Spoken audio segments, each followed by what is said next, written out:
বেগম খালেদা জিয়ার মৃত্যুতে শোকে আকুল বগুড়াবাসী। এ জেলার সঙ্গে খালেদা জিয়ার সম্পর্ক ছিল হৃদয়ের গভীরে গাঁথা। বগুড়া ৭ আসন থেকে বারবার নির্বাচিত হয়েছেন তিনি। তাই উত্তরবঙ্গের প্রাণকেন্দ্র বগুড়া শুধু বিএনপির রাজনৈতিক ঘাঁটি নয়, বরং সংগ্রামের সাথী হিসেবে আস্থার প্রতীক। এই জনপদের মানুষ তাকে সব সময় ঘরের মানুষ মনে করে। বেগম খালেদা জিয়াও তার এই জেলাকে সবসময় বিশেষ গুরুত্ব দিয়েছেন। বগুড়া থেকে আজিজুল হাকিম রুমনের রিপোর্ট, জামিল হাসান শান্তর আরও একটি রিপোর্ট। শহীদ রাষ্ট্রপতি জিয়াউর রহমান বগুড়ার সন্তান। সে কারণেই তার স্ত্রী বিএনপি চেয়ারপারসন বেগম খালেদা জিয়া ছিলেন বগুড়াবাসীর ঘরের মানুষ। তার মৃত্যুতে এ জেলার মানুষ হারিয়েছেন তাদের পরমাত্মীয় প্রাণপ্রিয় নেত্রীকে।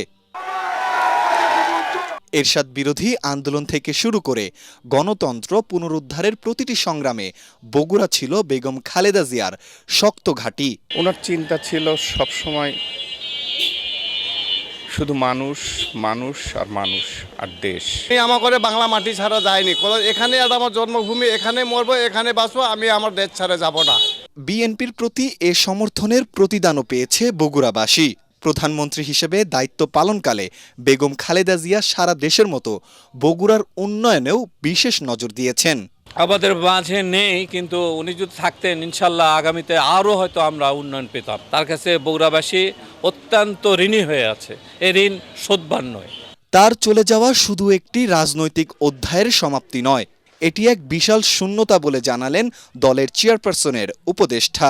বাংলাদেশের তার সমর্থক কোটি কোটি মানুষকে এই অনুরোধ জানাই যে আসুন আমরা ঐক্যবদ্ধ হই, বেগম খালেদা জিয়ার যে আদর্শ, যে পথ, সেই পথে আমরা চলি। মৃত্যুর শোককে শক্তিতে পরিণত করে বেগম জিয়ার রাজনৈতিক দর্শনকে তারেক রহমান এগিয়ে নিয়ে যাবেন, এমনটাই প্রত্যাশা এলাকাবাসীর। Bureau report, ATN Bangla.